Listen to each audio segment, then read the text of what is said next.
Welcome to Lesson 17, the Reversing Vav. Turn with me in your textbook to page 166 and we'll look together at this lesson. The first thing I want you to note is some of the information that's given about the vocabulary. The number me'ah, which means 100, in regular or word pair or construct form may be followed by either a singular or a plural noun. So for example, here are three different ways that 100 years can be said. Me'ah shana, Me'ah shanim, or Me'at shana. Secondly, notice that the first comets in what looks like kadashim is actually a comet's chatuf and is pronounced as a long O. So it's kodashim and kod-she. You should also learn these idioms. They will be part of your expected knowledge for vocabulary. Now moving on to the lesson proper, the first thing that the textbook introduces is the reversing vav. As it notes, you've learned that the letter vav can be attached to almost any word and translated an. But it has another use. When it's attached to a verb, it reverses the tense of the verb. And this textbook calls this the reversing vav. It's also called other things that I'll introduce in just a moment. The use of the vav is a distinguishing feature of the biblical Hebrew verb. When that reversing vav is attached to a verb in the perfect tense, it changes the tense of the verb to the imperfect. And when the reversing vav is attached to a verb in the imperfect, it changes the tense of the verb to the perfect. Now this is a very basic generalization, but it captures the main idea. So for example, the reversing vav added to a perfect changes it to an imperfect. Another way to say that is that the reversing vav changes the temporal reference of the verb from the past to the future. The standard term in most Hebrew grammars for the reversing vav added to a perfect is vav conversive, or the conversive vav. Just take a look at the first example here. Shamaru b'nei Yisrael et ha-Torah. The sons of Israel kept the Torah. Shamaru b'nei Yisrael et ha-Torah. When we add the vav to the front here, it changes the meaning of the verb from a past tense to a future tense. Let's look at one more example of this. Ahavta et ha'isha hazot, you loved this woman. Ve'ahavta et ha'isha hazot, you will love, or you shall love this woman. So the vav conversive, or the reversing vav, added to a simple perfect form, changes its temporal reference from the past to the future in most cases. Now moving on down to the bottom of 167, the reversing vav added to an imperfect form changes its temporal reference from the future to the past. Specifically, we're talking about a vav that is added that has a patach under it and a dagesh in the first letter following it. This is called a vav consecutive. Vav patach dagesh added to an imperfect form makes it past referring. For example, Yishmeru b'nei Yisrael et ha-Torah. The children of Israel will keep the Torah. Vayishmeru b'nei Yisrael et ha-Torah. The children of Israel kept the Torah. Tizkor et dincha versus vatizkor et bincha. You will remember versus you remembered. All right, moving on to page 168. The following chart on this page shows the use of the reversing vav with the verb shamar. And when it precedes the perfect form, it is spelled with a vav with a shava under it or a shurik, and means and. And when it's added to the imperfect, it is spelled with a patak, or if the next letter rejects the dagesh, with a komets. As you've already learned, Aleph, Hey, Chet, and Ayin, as well as Resh, tend to reject the dagesh, and there are some other letters that do that as well. So you can see in the chart here what the perfect and the vav conversive perfect forms look like. Moving now to the bottom of the page, you get a similar chart that shows you what the imperfect forms are and the vav consecutive imperfect. So, Eshmor, Va Eshmor. The Aleph rejects the dagesh, causing the patak to lengthen under the vav. But here the tav does not reject the dagesh, and so you have vav patak dagesh in the first radical, and that is the normal form.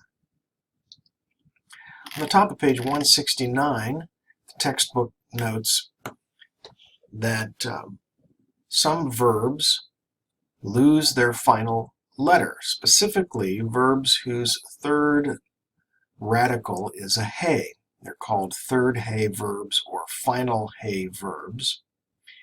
And this verb drops off. The technical word is apocopates, means it's cut off, in the imperfect forms. So, for example, one of the most common verbs is haya. And you can see what happens in the imperfect with haya when you add the vav consecutive. So it will be yiyeh becomes vayehi. Okay, let's zoom in and take a closer look at this form so that you can see what's happening. Yiyeh becomes vayehi. Notice that there's the vav and then patak underneath it and a yod. While you would expect there to be a dagesh, because as you can see in the other yods here, vav, patak, dagesh, in this case there is not a dagesh because yod has a vocal shava under it, vayahi. And yod is one of a series of letters, kof, mem, nun, lamed, vav, and yod, sometimes said the Cain Malui letters, that when they have a vocal shava under them reject a dagesh. In this case, the rejected dagesh does not cause, for whatever reason, the patak to lengthen to a komets. So, once again, this is a vav consecutive imperfect form of haya, vayehi, and it has two of the three key marks of a vav consecutive, the vav and the patak, even though it does not have the dagesh. Yir'eh, he will see, becomes vayar. Ya'aseh, he will do or make, becomes vaya'as, and so on. So the final hey that you see here is lost in these vav consecutive imperfect forms. That makes it a little harder to recognize. You only have two out of the three letters to identify the root, but I think it's still fairly easy to spot. Now at the very bottom of the page on 169, they have this note here: clipped forms may appear without a reversing vav. Well, actually, it's not simply a clipped form, it's a special form of the Hebrew verb known as the jussiv, J-U-S-S-I-V-E. And the jussiv is a shortened form of the imperfect without the vav consecutive, and it's translated may it or let it and then whatever the meaning of the verb is. In this case, the verb means to be, so may it be or let it be. You could take any of these verbs here and put it in the jussive form, and it would be may he see or let him see, so on. So I want you to be aware that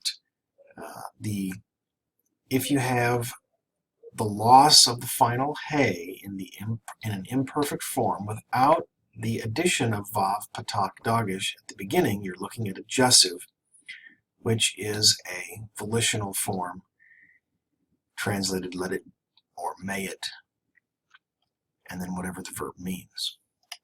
All right, moving on to page 170. At the top, your textbook notes that the verb amar with the vav consecutive imperfect forms has some vowel changes. And this has to do with the fact that it begins with one of the guttural letters, aleph. So he will say is yomar, and he said is vayomer. She will say tomar, and she said vatomer.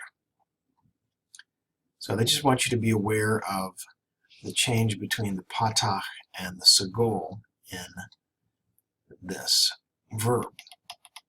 And the last item here in chapter 17 is the guttural imperfect verbs. These are often called weak verbs. They can be called guttural verbs, or sometimes they're called laryngeal verbs. All three names mean the same thing.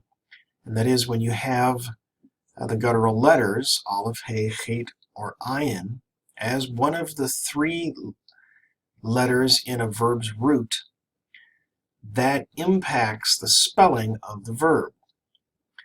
Now, if you want to know all of the fine details of that, feel free to email me. I'll send you a 2-page chart that lists all of the weak verb characteristics. But for now, what your textbook wants you to be aware of is that there are some vowel letter changes because these verbs have these guttural letters in them.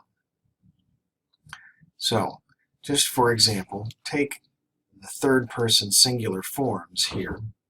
Normally you expect yik tol, but here you have ta'avor, ta'amod, tishlach, ta'aleh, ta'aseh, and tireh. So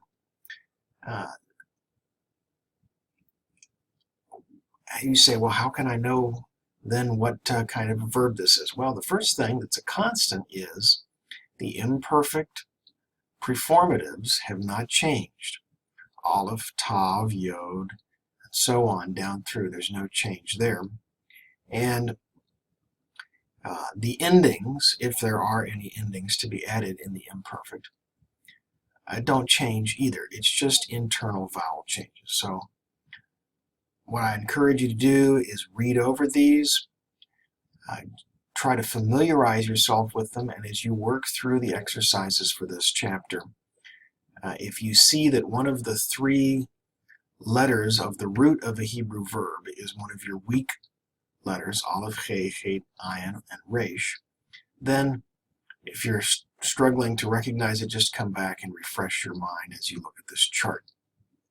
Okay, to wrap up chapter 17, let me quickly review the key concepts that we went over in this lesson. On page 166, we saw that the number me'ah may be followed by either a singular or a plural noun, but it still means 100. Number 2, a vav, when prefixed to a perfect verb, is called a conversive vav or vav conversive. Number 3, the combination vav patak dagesh, when prefixed to an imperfect verb, is called a consecutive vav or vav consecutive. On page 167, we saw that a vav conversive perfect normally signifies a future tense.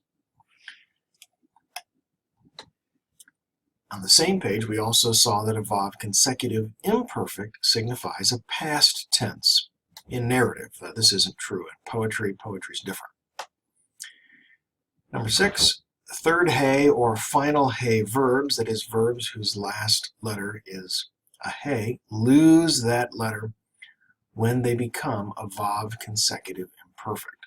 Number 7, when the letters kof, nun, mem, lamed, vav, or yod, and the sibilants, shin, samet, tzadi, and sin, have a vocal shava under them, they tend to reject a dagesh.